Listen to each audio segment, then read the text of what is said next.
Hey everyone, Casey Corum here, producer of the podcast. We're so glad that you choose to join us on this journey that we call the Ferment. We'll be taking our mid-season break for the month of July, but we'll be dropping hand-picked episodes from season 1 on Mondays and Thursdays. If your podcast listening habits in this lockdown have been anything like mine, I'm way off my game, so this is a good time to catch up with some episodes you may have missed in the meantime. We'll be back with new episodes on August 3rd as we push towards episode 100. We've got something special planned for that one. See you in August. Peace.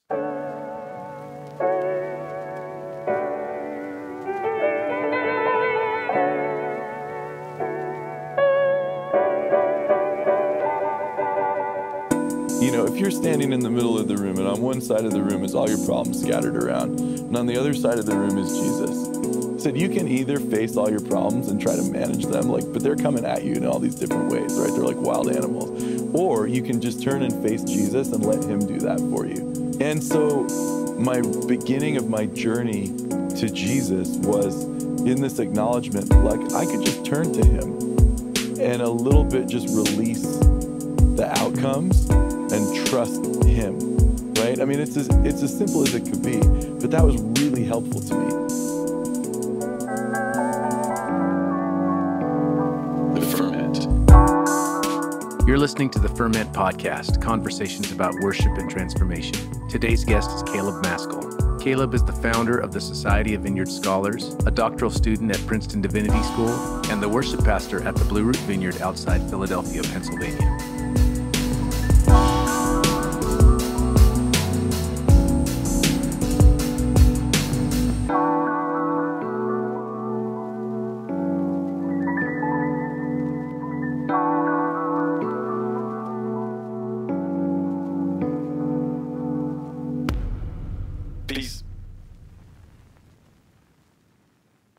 This episode is brought to you by our friends at worshipteam.com. Worshipteam.com comes preloaded with over 12,000 songs, with new songs being added all the time. Hillsong, Bethel, Vineyard, Six Steps, Jesus Culture, just to name a few. Service building with Worship Team is a snap, and all the songs are completely legal and licensed. You can also find them on social media, Facebook at worshipteam.com, Twitter at worshipteam, Instagram at worshipteam_WT. Visit them at worshipteam.com for a free trial today. Complete worship planning with thousands of songs, easy interface, mobile apps, and legal rights for your church.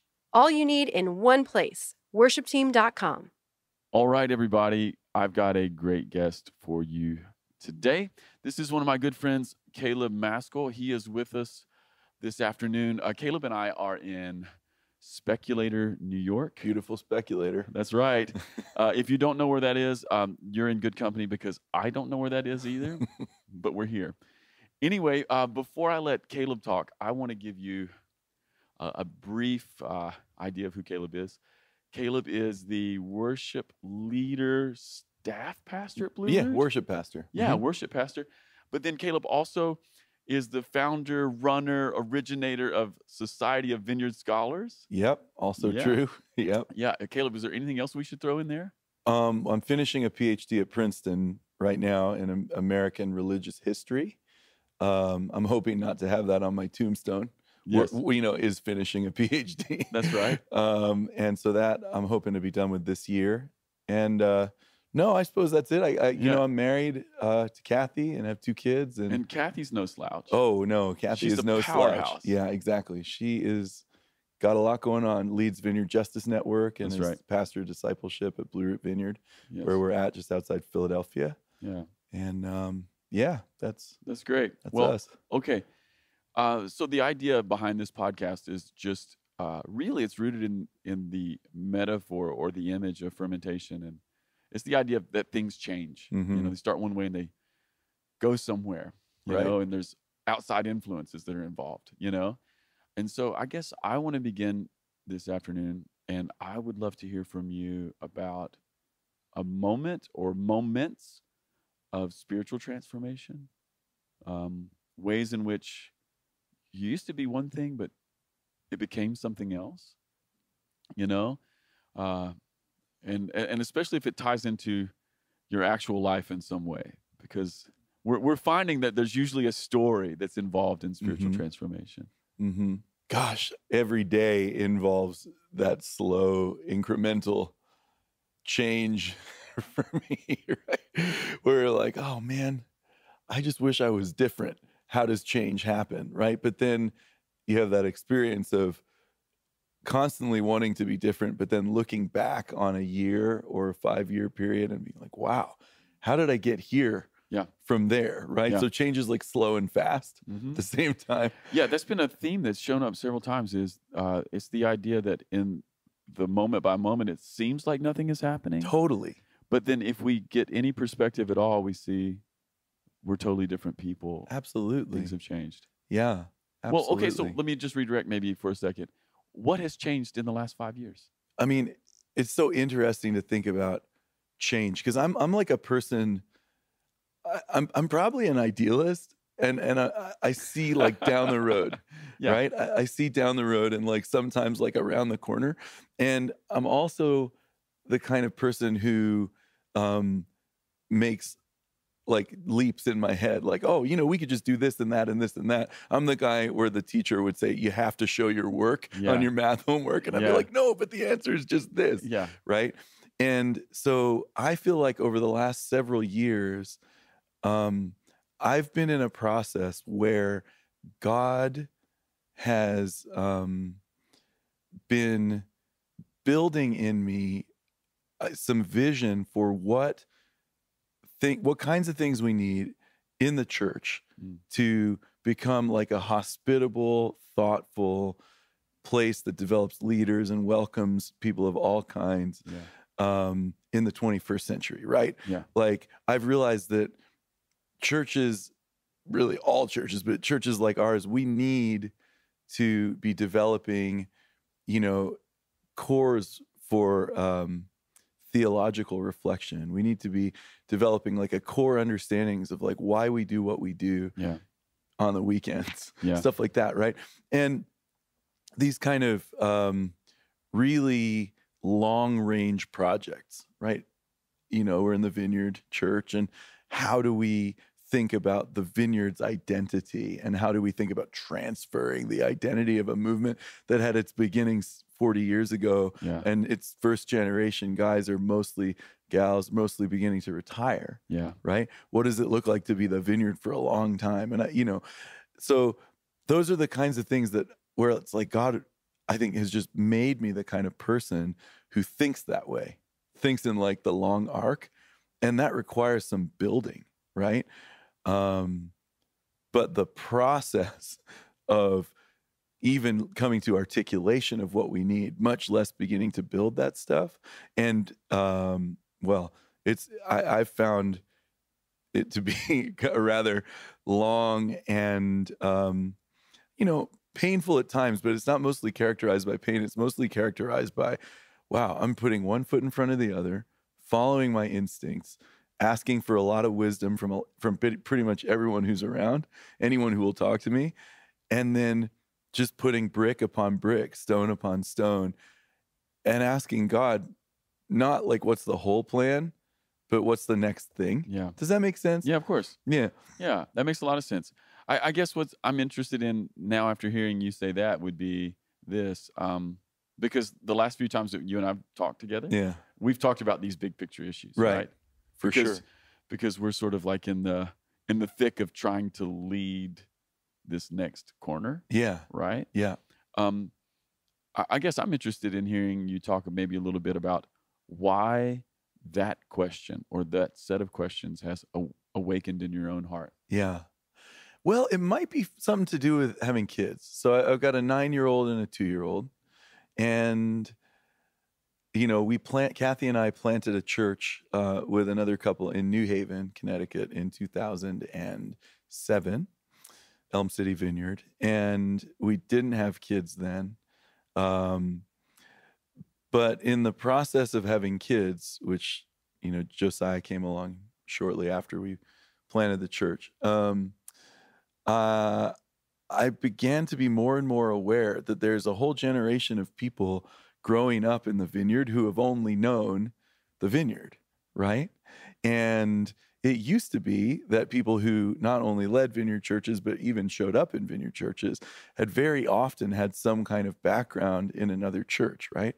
So the vineyards form, like the vineyards church form, is kind of like a renewal form, right? It's a form. Because it includes everybody else. Totally. It builds on other stuff that you've had in the background, right? So you can come in and you can sing songs to Jesus for 30, 40 minutes because you've known about Jesus for a while. And this thing is a very renewing way of coming into Jesus' presence, sing, etc.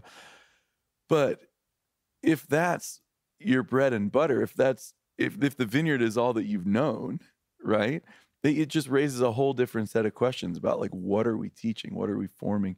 How are we building, or not building disciples? Because I think God does the building, but how are we setting people up to become disciples in the ways that our structures work, in the ways that our institutions, to use like kind of a sometimes scary word for some folks. Wait, I don't build an institution. Well, the truth is, like, it could be like a small, flexible, lean institution, but every church is at some level an institution. It eventually happens. It's got an end goal. Yeah. It's just what it is, right? You know, you got an end in mind and a thing to achieve it. So I think that's, having kids is a big part of it. Just and watching. So what about having kids has awakened maybe this set of questions? Well, to realize that as a parent, you know, I'm responsible for my children's development and growth to a certain point, but you also realize, wow, you know, I mean, it's that, cliche that it takes a village to raise a child, right? It absolutely does. You gotta find your village. You gotta make sure your village is okay. Yeah, it's a decent village. Yeah. So it's a question of, for me, like, what's a good village? Well, you know, and one of the things that I've noticed, and I'm clearly not a parenting expert. No. Just want to put that out there right there. I'm not either. You know, but I have kids who are 16, 14, 12, and 5. And Heather and I have talked many times about the fact that I don't know when it is, but there's this moment when you become very aware that your kids are making their own choices. Mm-hmm. Now, you know, they're still, you know, in your care. You still have a massive amount of influence over them. Right. You know, you can still guide and direct, but there's this thing that starts happening. Mm-hmm. 12, 13, I don't know what it is, 10 for some kids. Yeah. And they're literally making their own choices. Right. And so, you know, to your point, the container, the bigger container that they rest inside, it's very important. Well, and I think, we have to have churches that are able to face, able to positively engage with and embrace like the actual world that we actually live in, right? It's not going to do us any good if we're building communities that are designed for, you know, the renewal of 1980s evangelicalism. There's nothing wrong with where we've been, but where we're going looks really different. Yeah. You know, and I see that in my son now, who's 9. I mean, he's facing stuff that didn't even come across the radar screen of folks, you know, 20, 30 years ago. And we just have to be active in our formation. Well, I know it's certainly true of your kids, but it's also true of my kids. Like even River, my oldest, he was born in 2001. Like the internet was a thing. Totally. Like, so he's never had one breath in his life where the Matrix wasn't running in the background. Of course. You know? Dude, my 2-year-old knows how to use an iPad. Of course she does. I'm like, how did you even know? She's like, I'm watching videos, Daddy. Yeah. And I'm like, yes, look at you. You are. Yeah. You totally are. My 5-year-old has become a lizard expert from kids' YouTube because he can take Heather's phone and he'll shout into it, you know? Yeah. Bearded dragon. And then he watches all the videos, you know? Absolutely. Yeah.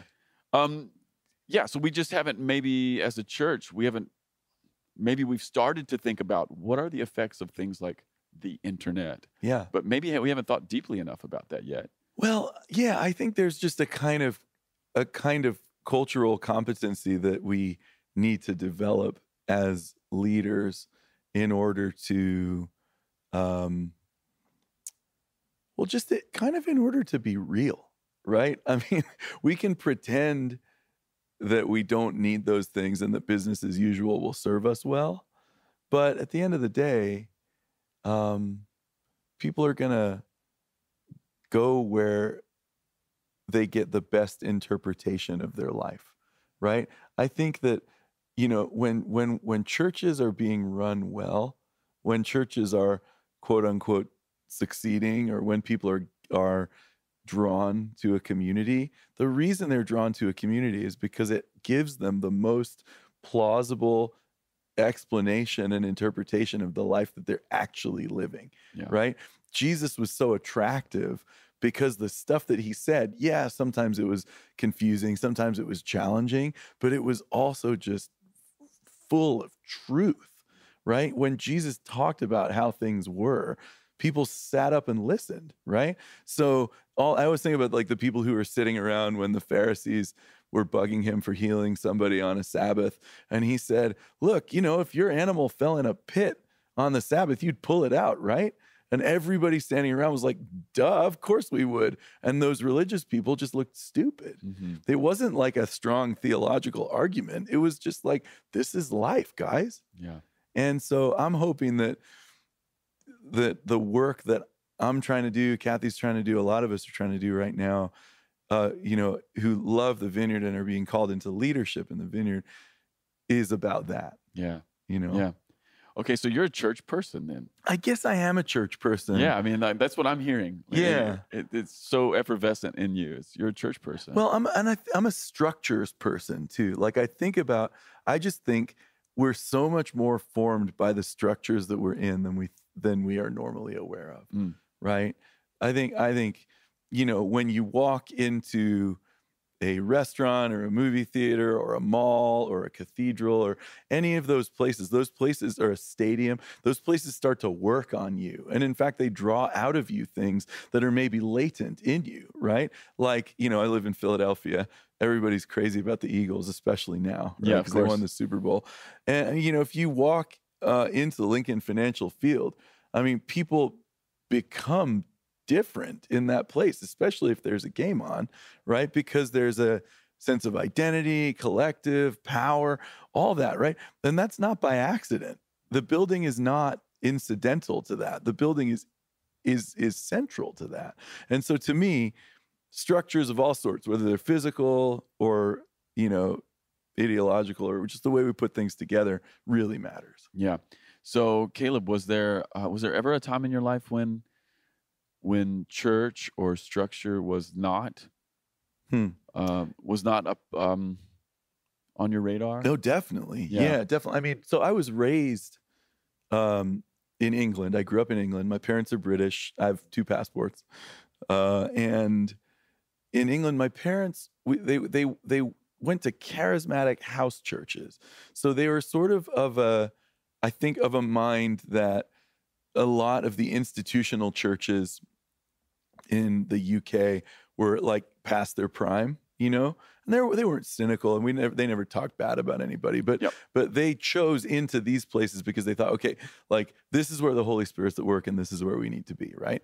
So we went to these churches which were, relatively unstructured in the sense that if the musical portion was, someone would just start singing a song, and then they had like a pretty good like barrel house piano guy who would just pick up whatever the song was, and then we'd sing that song and then move on to another and another.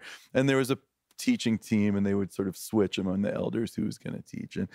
And there was a kind of very decentralized power structure. And I think it would probably not be speaking ill of them to say that they didn't really think that they had structure or liturgy or anything. I think they thought. Yeah, I think that's we like to think that we don't. Yeah, right. Like, and not just those people, but I think we all like to think, we don't have a liturgy. We're not religious. Right, exactly. I think that was part of the thing for them for sure. And it met in like a fellowship hall or a community center, unlike the other, old established church buildings that were all around the streets in England. You throw a stone, you hit a church building, right? Because they're 1,000 years old or whatever. And so I grew up in an environment that took itself to be pretty unstructured. And then we moved to the United States when I was 9. This is before the internet, right? So before Facebook. My parents had no way of really connecting with, anybody, but certainly not with any other British people from there. So there was definitely a bit of an identity crisis that comes along with immigration, probably for most people. So they just went to the closest church down the street, which is a Southern Baptist church. And I remember the culture shock of that was really stark, right? Because that was very structured, very institutional. You had to put on your tie. I'd never dressed up for church before. Really? Dressed up for school, not for church. That's really, of course, yeah. Yeah, your parents were taking you to home church. Exactly. We were going to home church. So that was just what it was. We're voting against that. Yeah, exactly. And so it was much more formal, and very culturally formal as well. There were a bunch of transplants. Actually, this is in New Jersey, but people who lived in the South and were up in New Jersey for work or whatever, they came from the South and had moved for work, would come. So it was really culturally Southern. And the songs and it was an interesting time. But I mean, long story short, it really didn't work for me, right? My grid for who God was so unrelated to what I was experiencing as a kid, 9, 10, 11 in that church, that when I went away to boarding school for high school, so I left and went to boarding school when I was 12, going on 13. Wow. And in the United States. In the United States, okay. Right? But there was no requirement for me at that point to go to church. This is a long way of answering your question about was I'm a church guy now, but was I always, right? And so there was a time from about 13 to 16 where I was really not connecting to church at all, except for when I went home and participated in the church where my parents were, that honestly I didn't really like that much. I had some friends there. Yeah. Hey guys, if you hear this, I like you. Yeah. But it was just not, it didn't help me to see God or know Jesus in a way that was... Were you okay with God at this point? Or was God just sort of like, he's evaporated? Well, it was an interesting thing. I never really doubted the existence of God. That was just kind of a gift to me, I guess. And my parents had taught me the Bible when I was a kid, so I knew the Bible pretty well. But I definitely wasn't following Jesus. I wasn't trying to be like Jesus, and I guess I don't know that I was okay. It was a pretty lonely time, actually. I think I was working a lot out in that season of my life. And I mean, any kid who goes away to boarding school, especially at that age, is working stuff out. Yeah, and you had immigrated. And you'd immigrated. Yeah, it's everything stacking on top of itself. Exactly. I had a bunch of big questions. And so in some ways, it was a time for reinvention. I kind of went to the floor. Everything got stripped out. And then I just started to figure out who I was. And so... I guess if you had asked me in that day, like, does God love you? I would have been like, yeah, God loves me. But I didn't have a prayer life or any particular sense of connection to God. And so what awakened a connection to God and then... Well, I mean... Then into church, Yeah, there's a couple things. I mean, high school was a pretty painful experience for me. I failed a bunch of classes and That's interesting to hear you say, because you're one of the smartest people I know. Yeah, well, I mean, it wasn't about being smart. It was about the fact that in order to do the work that was being asked of me, I needed motivation. And I had no motivation. I was like a Green Day song.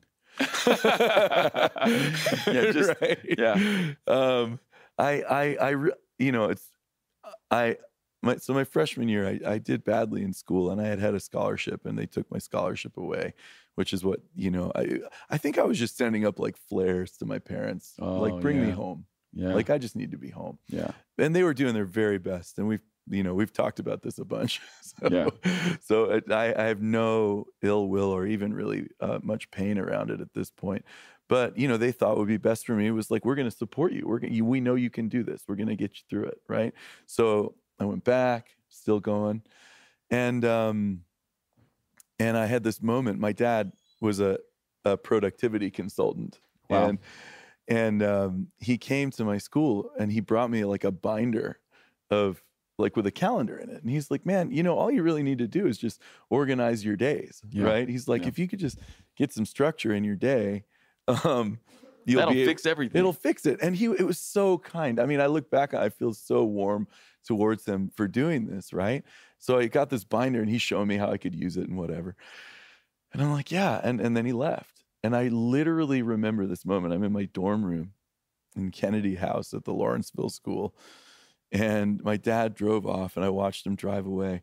And I had this moment, because remember I knew the Bible, where I was like, oh, I'm the dude at the end of Romans 7. The things I want to do, I cannot do. I want to do this. Yeah. But I know that I am not going to be able to do this. The things that I don't want to do, that's what I'm doing. That's the very thing And then I like walked across the street to the pizza shop and was kind of a little bit like in a crisis, because I'm like, I want to do this. I want to please my parents. I want to kick butt in school. I want to go to a good college. I want to do all that stuff, but I can't. And I don't really know why. So my journey to God, my journey to Jesus, and I maybe journey back to Jesus, that depends how you want to think about it, I guess, was rooted in failure, right? My friend David Zoll, who runs the blog Mockingbird, has this wonderful thing that he says, love is not a thing that you fall into, it's a thing that you fail into, right? Because it's really only in the place where you absolutely come apart that the reality of love can be communicated to you. Who still accepts you at the bottom. Exactly. And I think my first several years in high school were that working itself slowly out like a slow motion car accident. Yeah, and your parents, even they stood with you through it all. Oh, they stood with me through it all. I mean, I told you I lost my scholarship. I was very much not like the rich kid who goes to boarding school. My mom actually went out and got a job, and I think her whole salary probably went to paying my school fees, which is crazy. Yeah. But to me, like whatever else that was a total picture of grace, And so I'll always be grateful to her for what she showed me in that. But it didn't help me to do my work. Yeah. Right. Yeah. And so basically what I found was that I was as supported as I could possibly have been at some level in terms of material things, but no better off in terms of what I could do. And so a couple of things happened on my journey to Jesus. I mean, one was, so I went home, and this church we were a part of, the one I didn't really connect with, the thing that I did connect with that they did was they had these summer camps, and you kind of go away for a week with your youth group, right? So I went on this trip with a youth group, and, mostly it was about playing guitar and talking to girls for me. But the time that I went after my 11th grade year, so before my senior year, I met a guy, it was kind of a classic story. Like I had a camp counselor who was like, seemed like a real dude to me. I was like, wow, this he's different. He tells the truth. He's no like stranger to struggles. He's someone I can relate to. He's kind of like punk rock. And he's from Florida. His name was Mike Kwiatkowski. I don't know. I'm amazed I can remember that. Yeah. Wow. Okay. Yeah. The Floridian guy. I mean, we haven't been in touch ever. Yeah. But I just remember him. And I was like, man, if this guy is like what a Jesus follower is, like I could kind of be like this guy. And we talked. We had a couple really powerful conversations. And I remember I asked him, I was like, man, I just feel like my life is just coming to pieces in the 11th grade way, right? I don't know if I'm going to go to college. I don't know how to like work hard. Like everybody has expectations of me. I don't know how to meet them. I feel like I'm wasting my potential, all, the things that 11th grade kids worry about maybe. And if they're in my situation, I don't know. I don't know how paradigmatic I am, but this dude is like, well, you can think about it this way. If you're standing in the middle of the room and on one side of the room is all your problems scattered around, and on the other side of the room is Jesus. He said, you can either face all your problems and try to manage them, but they're coming at you in all these different ways, right? They're like wild animals. Or you can just turn and face Jesus and let him do that for you. And I was like, whoa, dude, that's kind of helpful. And so my beginning of my journey to Jesus was in this acknowledgement, like I could just turn to him and a little bit just release the outcomes and trust him, right? I mean, it's as simple as it could be, but that was really helpful to me.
Yeah, so he just preached the gospel to you in this.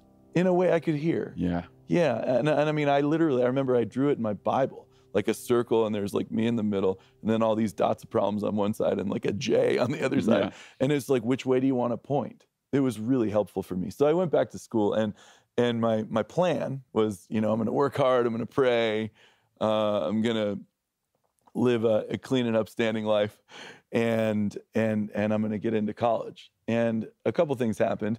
I worked hard. I didn't do as well as I thought I was going to do, even though I was working hard because, was on a sliding scale. I didn't quite live the clean and straightforward life that I thought that I would, but I had an awareness that God was with me even in the middle of that, which was quite powerful. And I didn't get into college. Like I didn't have a good college option. So what I did was I repeated my senior year of high school and another boarding school. Right? It's this thing that happens in boarding schools called postgraduate year. And it's usually for people who are like athletes. They're going to go play hockey in the NHL. Gotcha. So they go it's basically like a pre-college redshirt year for good athletes. And then there's like the one-off guy. And you were him. When I was that guy. Because I had nothing to recommend me. You go to the admissions officer at the school and you say, I would like you to take a chance on me. I mean, I literally said that to this guy. And this guy did. And so I ended up at the school in Connecticut called Choate Rosemary Hall, which is real fancy. JFK went there. It was like, one of those New England places. And my parents asked me to go to the Christian Fellowship one time because I hadn't been to any fellowships at Lawrenceville. It wasn't part of my life. And they said, look, would you please just go one time to the fellowship? And I said, yeah, I'll go to the fellowship one time. So I walked in to the fellowship, the Christian Fellowship. And I remember I had just been signing up for a radio show. The school, one of the best things about the school was they had a radio station. And so I got a slot to play music for a couple hours. And I'd just been sorting that out. And then I walked over to the Christian Fellowship, feeling really kind of alien. Like, I don't want to be in this room. These people are probably all lame. And you're a fifth year senior. I'm a fifth year senior. I'm like, not up for this. And I walked into the back of the chapel at Choate, and I remember distinctly hearing music in the front. And it was literally almost like a supernatural experience. I felt like I was being drawn towards the front by the sound. And as I'm like walking towards the sound, I start to cry. And I'm like, what is happening to me? Like, I don't know what's happening to me right now. And I get to the front of the room, and there's some guys, relatively normal looking people, singing what I now know are vineyard worship songs, singing Arms of Love and Refiner's Fire, and songs that, I was like a music head. I was a rock and roll guy, still am. Thanks. Yeah. And I'll have that, please. But, it was not cool music, but it was powerful. And it was beautiful in a way that felt different from almost anything else that I'd really experienced. And I kept going back. What's interesting to me, because I've heard not only you tell this story, but I've heard so many people tell a story that's similar to this. Mm-hmm. Especially the detail of like, I'm kind of a muso. I love music. I know what good music is. Yeah. And then I encounter these vineyard songs. It is not cool. Yeah. It is the opposite of cool. Right. Those Touching the Father's Heart recordings, they were so tremendously profound and powerful. Yes. But they were not cutting edge like sonic music. It wasn't like, right. Yeah. No, totally. But it's so, I don't know about you, but I just chalked that up to the work of the Spirit. Yeah. Oh, absolutely. I mean, so like the short version of the rest of that story is that I started to go to that fellowship, started to play music with that fellowship, discovered, like I could be a worship leader. So I started leading songs. And our group, I mean, a lot of people started to have the same kind of experience that I was having in our group that year, to the point where in a school of 1,000 people, I remember one time we had 100 people in the room. You think, gosh, that's a lot of people. And I remember I bought the Vineyard tape, Light the Fire Again, and The River Is Here. I had those 2 tapes, and I used to play those tapes on my Walkman and just walk around campus, sometimes early in the morning, sometimes late at night. And I would just cry. And why? I mean, it's interesting how like the emotional piece is a part of the story, because I wasn't like, I don't know, like seeing angels and having like supernatural experiences, but I think that God was healing me like in some way, like through the music. Yeah. You know? Yeah. And it wasn't that the music itself was so great, although some of those songs are actually beautifully written. They're perfect. But it was that they were giving life to me by just telling me the heart of God. Yeah. Like over and over and over again, Yeah. giving me prayers, right? Giving me little simple things to pray and say, you know, there must be more. Yeah. Gosh, there's just so many. Yeah, that's beautiful. I just love that. I love that the actual songs and that worship was a vehicle for like, or a catalyst for a brand new life. Well, what I feel like happened, honestly, is that my parents had established something so good in me by teaching me the Bible, right? Yeah. But I had experienced the Bible plus a bunch of religion that I never felt at home in, right? I remember feeling a little bit scared in the charismatic house churches that I grew up in. Yeah. It was a little anarchic, you know, and then feeling really alienated in the church, the Southern Baptist Church. It felt, the particular group, it just felt a little hostile to me. But what I got in that season of time in high school, at the end of high school, was a sense of relationship with the living God. And all of a sudden it was like the thing my parents had built in me with scripture and showing me how their lives. It's like a machine that got plugged in. Yeah. Like God gave me the power, and all of a sudden it's like someone turned the lights on and turned the machine on. Yeah. You know? Yeah. Everything fell into place. Dude, it's just started to work. Yeah. And I realized, I mean, I distinctly remember realizing that year, this is going to characterize my whole life.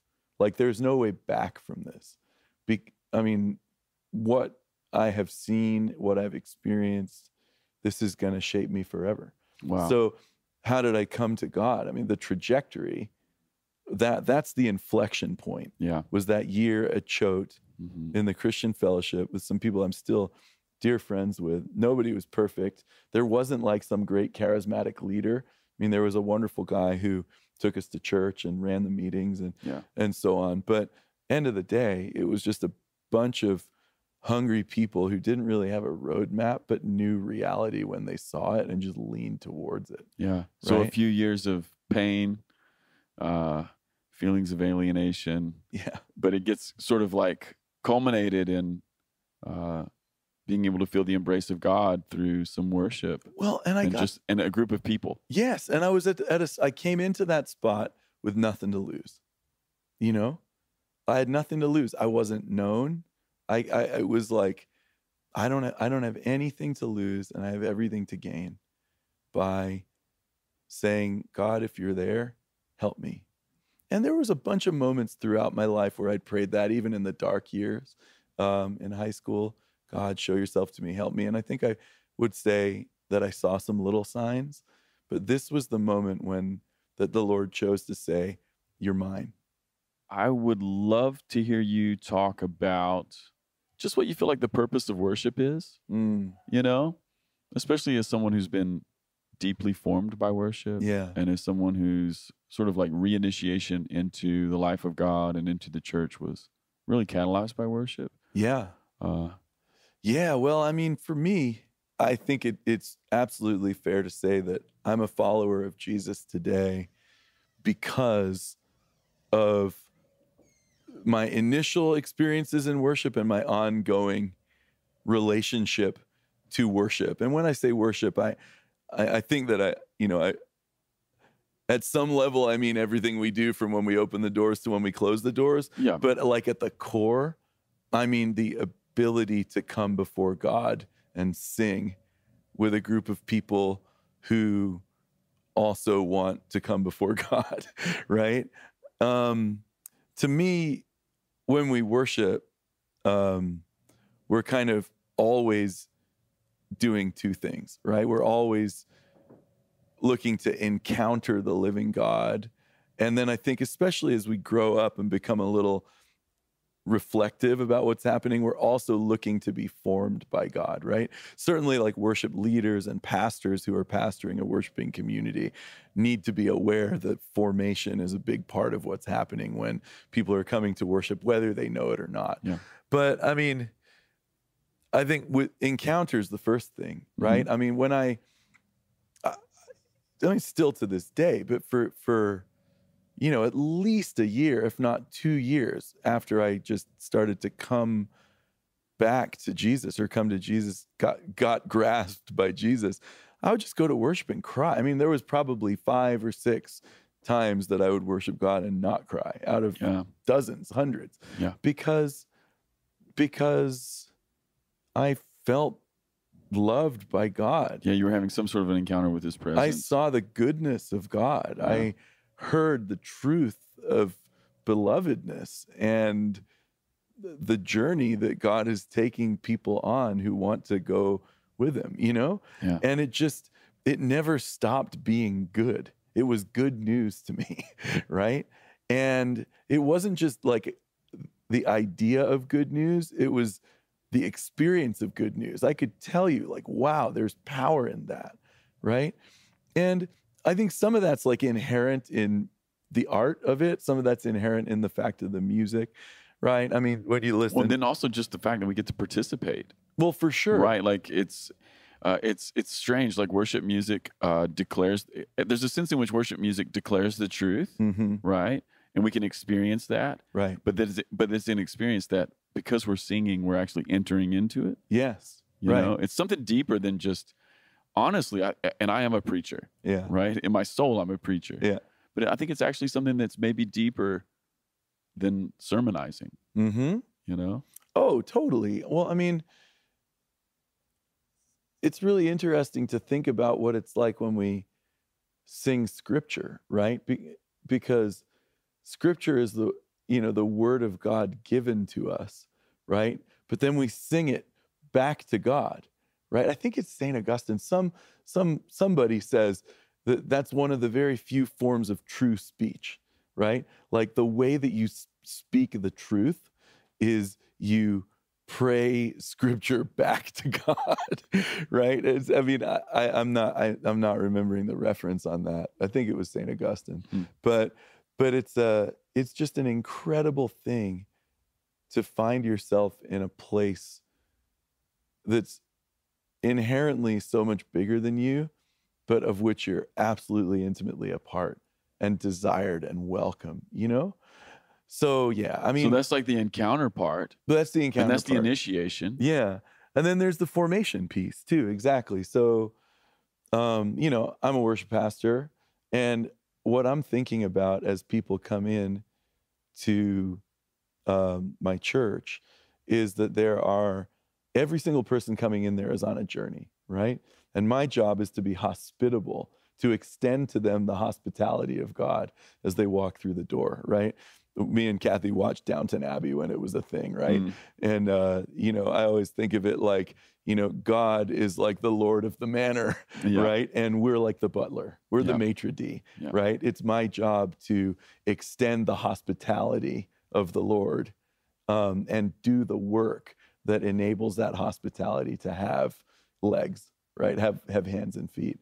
And so people are coming in and they're on a journey. And what I want to do as a worship pastor is enable people wherever they are to move forward in their formation. And I think practically, like in a nutshell, what that looks like is to continually remind them of the story that they're in, right? That story has a few parts. The invitation and welcome of God, right? The confession of sin and God's pronouncement of their forgiveness, which has to come immediately following, right? In scripture and in the liturgy of the church, when you confess your sin, you're forgiven, right? And we have to know when we're singing, we need to sing the forgiveness of God over people as we're also singing our confession. And then, the attributes of God. Obviously, there's lots of good songs that are about who God is. And then finally, the mission of God, right? God turns us outward to the world.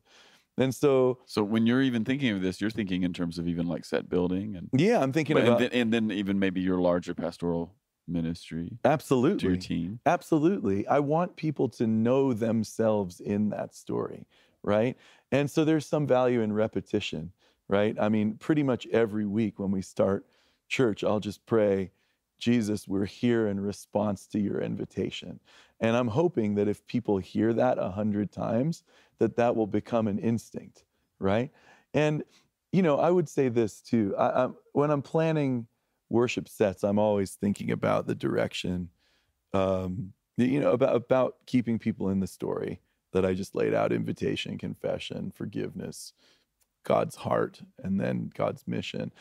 But I'm also aware that in the telling of that story and the iteration, Holy Spirit could come and might do wonderful things that are going to interrupt the flow of our formational plan. And we're going to lean towards that every time, right? Because the Lord is king. The Lord can do what the Lord wants to do. And so there's this kind of like back and forth, maybe you could call it tension, but I think for a once you've done it a few times, it's less of a tension, and I think it's just relational. Just opportunity. Yeah, it's relational. Exactly. I mean, if God is a person and if he's personal, what do you want to do today, Lord? That's it, And so what I hear and what you're saying is that like on the formation side, you're building liturgies or you're building practices that speak to people's formation. Right. But because you haven't let go of encounter. Right. That encounter can trump formation at any moment. Absolutely. Yeah. Absolutely. And and I do think that there's a sense, like some of our standard like vineyard liturgical forms a little bit work against this, right? And so this isn't like a heavy critique. It's just more like an observation. In my church, I'll talk about my church. Yeah. So in my church, the standard form is we have about 25 minutes of singing, right? And then we have a break for coffee. People go out and grab their coffee, take their kids to kids' church. Then we have a sermon, or announcements and a sermon. And then we have prayer. And during prayer, some of the worship folks will come back and sing some more, right? But that puts an awful lot of burden on that first 20 minutes or 25 minutes of singing to do that formational work. Because at the end of the singing, you've got like, okay, we need to take a break because we got to do the business. We got to get the kids downstairs. And so I've wondered, and I really don't have an answer for this yet. We're going to do an audit in a couple months with our whole pastoral staff to talk about why we do what we do and just hold it before God and just ask, Lord, are there ways we could do this that would be more conducive to formation? Love that. Wouldn't that be great if every church did an audit every 5 or 6 years? I think it'd be wonderful. And I give a lot of props to Mark Tyndall, who's our, lead pastor. He's been pastoring there for 20 years, celebrating 20 years this November. But for him to say, let's do that, it's a little bit courageous. It's great. But I think it's going to help us. And it's also going to force us to ask some hard questions. Like maybe it doesn't help us to pause for coffee. Maybe we need to check kids in for a kids worship service downstairs so we're all the adults are together the whole time, or whatever. I don't, again, it could go any direction. Could go any direction. I just love that the thought is even there. Yeah, I think, the thought needs to be there. And another thing, in our particular community, we do the Lord's Supper once a month, right? Yeah, same for us. Okay, and that I think presents some liturgical challenges, some formational challenges. If I could snap my fingers, well, when we planted Elm City Vineyard, where I could at some level snap my fingers, we did the Lord's Supper every week. Yeah. And the reason we did that is that we wanted to integrate that into the invitation for prayer. Everyone always has a response, right? So we would do worship, sermon, and then a response. You either respond with the Lord's Prayer or with the Lord's Supper, and then you go get ministry, or you go straight to ministry, or whatever, right? Just giving people community-based options. I love that too. So, these things we're working out. Yeah, but those things, it's funny. It's like we're not just putting together a hot service, right? Air quotes. Yeah. But we're taking these elements and it's making people into a particular kind of thing or person. Exactly. And I think, having people use their bodies is really important in that. It's really important. And I'm like not a kinesthetic guy, really. Yeah. I mean, anytime people are even a worship leader's like, hey, clap your hands. I'm like, nope. I'm like, Don't tell me I'm not what to that do. kind of guy. But I'm just aware that as we have these, if you want to teach people things at the level of their gut, you have to get their body involved. It's essential. It is essential. This is one reflection that I've had even about singing worship. I think it's so powerful, not only because we enter into the story with singing, but then when you begin to think about it, lyrics in some ways engage the mind. Yeah. Melody touches the heart or the soul of a person. But then to sing, that encapsulates the body, brings it together. So like even to breathe in, to bring air into my lungs, and then to pass air over my vocal cords, and when I sing, my entire body is resonating with that, whatever that reality is. And it's occurred to me that Sunday morning singing might be the only moment in a person's week when they experience true wholeness. Like heart, mind, body, the whole thing. The full package. It might be the only moment. And then to direct that towards God. Well, that's actually maybe the best chance to be healed. 100%. I love that. And to me, I think that's why it's so important that our songs have substance. And our songs good ones say true things. Right. And this is where, I think it's okay for worship pastors to be a bit choosy and maybe essential to not get caught up in like the hit of the week mentality. Just the YouTubeification of worship. For sure. And I mean, there's a lot of great stuff on YouTube. There's great stuff on YouTube, and there are great songs that are being produced for the mass market. Right. So I'm not against that in general. Me either. But I get it. But what I do think we have to do is learn how to tell the truth all the time. Right? I mean, a challenge. It's in Ephesians and Colossians, when Paul's talking about worship, one of the things that he says is tell the truth to each other, right? Don't lie to each other.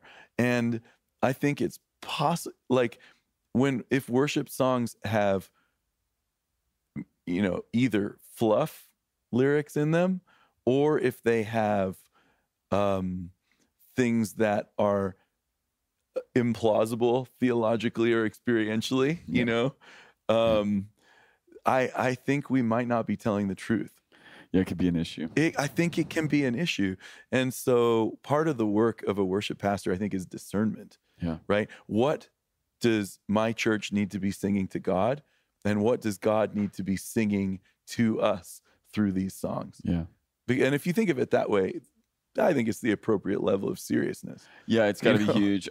Speaking on you just used the word like implausibility in our worship songs, it makes me instantly think of, and this is in a positive light rather than a negative light, but it makes me instantly think of our mutual friend, Andy Squires. I was totally thinking of Andy. Because Andy has this song where the third verse is, you bring the stillborn baby to my shoulder. You bring your sorrow to every fallen soldier. You bring your love to the graves that we stand over. It's unbelievable. And we've been singing that at my church. And it has so comforted women who have lost their babies. And we're a charismatic church. And one of the things that we've sort of awakened to accidentally over the course of our history is that that's one of those things that touches a lot of families. And there's no space for that pain. Or to name it, Totally. Well, that's something Kathy's written about this on Facebook, so I can say it. But like, that's something we've experienced in our family, with a degree of frequency. And it is true that A, there's not a lot of resourcing there, and B, platitudes are harmful. The thing that I love about Andy's line, you bring the stillborn baby to my shoulder. And I should say, we didn't experience stillbirth, we experienced miscarriages. But the thing that doesn't say is it's very economical, is my point. he says exactly what's true and leaves it there, right? Which is like, I mean, that's where genius writers write. They write best in what they leave out, right? That's the way Bruce Springsteen describes a thing, right? When he's on his game, he says 8 words and it shows you a whole horizon, right? And I would love it if our writers could write that way. That's what the Psalms are like. People complain about what the Bible leaves out, but in some ways that's the art of it. Yeah. Right? Amen. It's like way more John Lee Hooker than Yngwie Malmsteen. That's for sure. That's for sure. And oh man, that's a great reference. That's yes. Play it with conviction. Play the note. Come on, man. Play it with conviction. Dude, so good. I think we've probably stirred up enough trouble here. All right. I want to ask one more question because this is the question I'm asking everyone who's on the podcast. Okay. And I on purpose didn't give you any idea what this would be. So it can just be like top of mind awareness. I would love for you to maybe just tell me a time when you've experienced like overwhelming joy. And it doesn't have to be the most joy either. It could just be like, it could even be just silliness. Oh, I got 2. Okay. I got perfect. 2. Okay. So one time I experienced overwhelming joy was the first time that I saw the band Teenage Fan Club play. I could not for the life of me believe that those 4 Scottish guys could make that much harmony. Man. I was for sure that it was studio tracking Phil Spector stuff. It's just gift. Yeah. They just have gift. And I probably had the goofiest, biggest grin on my face for, 2 hours in the Bowery Ballroom in New York City watching. How old were you? It was probably 30 maybe, but just watching creative effervescence, just Come on. gorgeous. So that, I mean, and I feel a lot of that way when I see live music. And just for those of you who are listening to the podcast right now, Caleb has the biggest, goofiest smile on his face right now. So just to even tell the story, even tell the story does the trick. It's true. Go check out Bandwagon-esque. It'll make you happy. Yeah. But then, when the babies are born, I had a moment when Jojo was born, my older child, when he was born and Kathy, had this long labor. Out comes Jojo and the nurse says, do you want to cut the cord? And what's his name? And that was pretty overwhelmingly joyful too. It's a great moment. And very but that was joy in a different way because it was weighty. Yeah. It was like, this is the joy of life. And this is like you're being given an assignment. This is your assignment. Yeah. Go. And to see your wife like complete that task or whatever. Because it's a burden. It's a journey, isn't it? She was a hero. Yeah. It was really, really one of the most amazing days of my life. So too good. That'd be another one. Too good. Too good. All right, man. Hey, thanks for sharing these stories with us. It was really fun. Amen. Let's do it again.